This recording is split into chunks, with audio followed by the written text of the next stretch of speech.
¿Cómo les va el día de hoy, chicos? Mi nombre es el Dr. Paul Eric y vamos a ver la parte 2 de lo que es la adaptación celular como parte de nuestro módulo de patología médica. En el video anterior ya habíamos visto la diferencia que hay entre una hiperplasia, que es el aumento del número de células, y una hipertrofia, que es el aumento del tamaño. Ahora vamos a ver otros aspectos de la adaptación celular, que van a ser la atrofia y la metaplasia. La atrofia va a ser la reducción no nada más del tamaño de cada una de las células, sino también en el número de estas, como podemos apreciar en esta imagen, ¿sale? Esto va a ser en respuesta adaptativa a una ausencia de la función, ya sea fisiológica o ya sea patológica, ¿sale? Vamos a ver que esta atrofia se va a dar porque va a haber una menor síntesis de proteínas y va a haber un aumento de la degradación de ellas. Es decir, vamos a tener poco anabolismo, pero mucho catabolismo. Ahora bien, la atrofia puede ser un proceso fisiológico, sobre todo en etapas embriológicas, donde es muy importante, pero también puede ser el resultado de una patología. Como qué tipo de causas puede llegar a condicionar una atrofia. Reducción de la carga de trabajo. Dicen por ahí, órgano que no se usa se atrofia. Pérdida de la inervación, en este caso, el músculo esquelético, cuando pierde su inervación nerviosa, obviamente va a quedar inmóvil, por lo tanto también va a causar una atrofia. Pérdida de la irrigación. Si no tenemos sangre que esté transportando los nutrientes al tejido, este tejido va a comenzar a sufrir una atrofia porque va a tener una menor síntesis de proteínas como resultado de una falta de acceso a sus nutrientes. Y de ahí deriva una nutrición inadecuada, ¿sale? Pérdida de estimulación endocrina. Hay tejidos que para que puedan continuar con su ciclo normal necesitan de tener hormonas, ¿sale? Como por ejemplo en el caso de los órganos genitales. Para que pueda haber un desarrollo óptimo se necesita que haya hormonas sexuales. En este caso, cuando hay una pérdida de las hormonas que permiten la estimulación o el crecimiento de dicho órgano, esto puede llegar a condicionar a una atrofia. Y finalmente, la compresión tisular, que viene siendo también como parte de la reducción de la irrigación. Si yo estoy comprimiendo un tejido, estoy reduciendo su irrigación y por lo tanto estoy limitando la cantidad de nutrientes que le llegan. Y todo esto repercute en que la célula ya no puede hacer bien su síntesis de proteínas y por el contrario va a tener que estar degradando las pocas proteínas que va teniendo hasta que al final va a morir y eso va a condicionar que haya menos células y que las que quedan todavía estén pequeñitas. Una atrofia patológica que podemos llegar a ver es la que ocurre en el caso de una enfermedad cerebral vascular, ¿sale? El tejido nervioso en la corteza cerebral necesita una adecuada irrigación para que pues, el tejido nervioso pueda llevar a cabo todas sus funciones.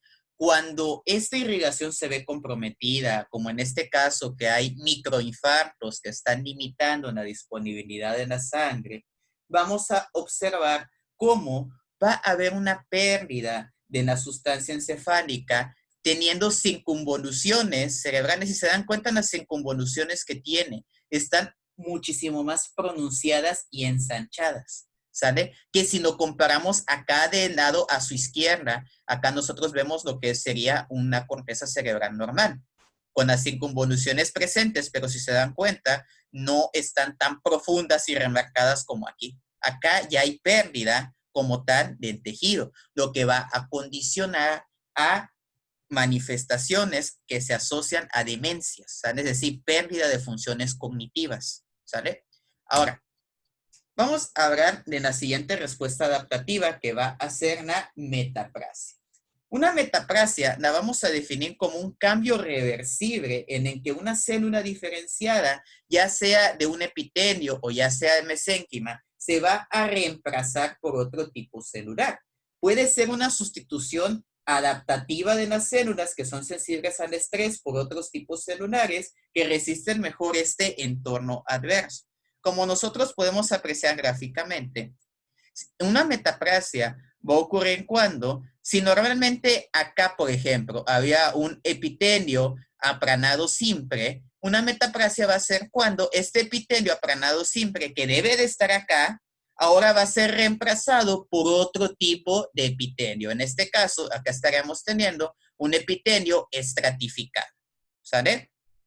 Ahora bien, el resultado de esto es porque las células madre que se encargan de estar creando nuevas células que deben de estar en una disposición que ya está programada, se reprograman nuevamente. Es decir, la célula madre originalmente decía, no, es que yo tengo que hacer epitelio aplanado simple, pero imaginemos que hay un estímulo físico que está erosionando constantemente esto y al final la célula madre dice, ¿sabes qué? El epitelio aplanado simple ya me queda muy delgadito, mejor me reprogramo y ahora, órale, voy a empezar a criar un montón de células para que mejor formen un epitelio estratificado. Y de esta manera se está adaptando para poder resistir el estímulo que le pudiera llegar a estar ocasionando una lesión. ¿Sale? Lo que quiere en este caso el tejido es evitar que haya una lesión. Por eso va a tener que sustituir el tipo de células que por lo general se encontraban acá. ¿Sale? Los estímulos externos modifican la actividad de los factores de transcripción y esto es lo que permite que haya esta reprogramación en la diferenciación celular. Una metaplasia epitelial que es sumamente frecuente en los pacientes que son fumadores es la que cambia el epitelio cilíndrico ciliado pseudoestratificado normal por un epitelio estratificado escamoso. ¿Sale? ¿A qué se debe esto? Bueno, resulta que los pacientes que fuman, a la hora que están ingresando este humo, el humo contiene una serie de sustancias que llegan a ser potencialmente nocivas para las células que recubren todo lo que es el tracto respiratorio. El contenido del tabaco va a condicionar que las células epiteliales cilíndricas se estén muriendo a cada rato. ¿Por qué? Porque no soportan esa lesión química que les causan los componentes del tabaco. Entonces, al final, ¿qué deciden las células madre de acá? Se reprograman para que de esta manera ahora se conviertan en un epitelio estratificado aplanado o escamoso y este epitelio, al ser mucho más grueso, puede resistir mejor la lesión que llega a causar el humo del tabaco. Ahora, si bien es cierto que ahora ya lo está protegiendo del humo del tabaco, el gran problema acá es que este epitelio estratificado no funciona o no ayuda como debe de ayudar en el proceso de la respiración, ¿sale?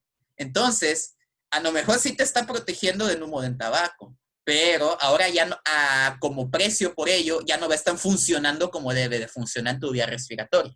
Y eso puede condicionar una respuesta inflamatoria crónica en estos pacientes que se manifiesta como tos constante. Ya más adelante, en unos meses, veremos en famosísima EPOC, que es la enfermedad pulmonar obstructiva crónica, donde esto tiene un poquito que ver, ¿sale? Pero este es un ejemplo de cómo es que una metaplasia puede ayudarte a prevenir un daño, sin embargo, a costa de que deje de funcionar como debe funcionar. Ahora, otro término que vamos a usar dentro de los procesos va a ser la displasia, ¿sale? Las displasias las vamos a definir como una constelación de cambios que van a incluir una pérdida de uniformidad en las células individuales, así como una pérdida de su orientación arquitectural. Dicho de una manera, la disposición normal de las células se hace desorganizada, ¿sale? A diferencia de la metaplasia, al menos en la metaplasia, si bien es cierto que cambiaba de una forma a otra, pero aún así seguía siendo una forma reconocible, ¿sale? Continúa siendo un tejido que está organizado. En cambio, en la displasia ya comenzamos a ver que las células empiezan a tener una morfología anómala.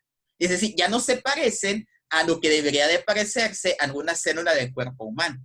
¿Sale? Esto puede llegar a ser una consecuencia en un tejido que ya tuvo una metaplasia. ¿Sale? Es decir, digamos que es como que en la evolución de una metaplasia, una displasia.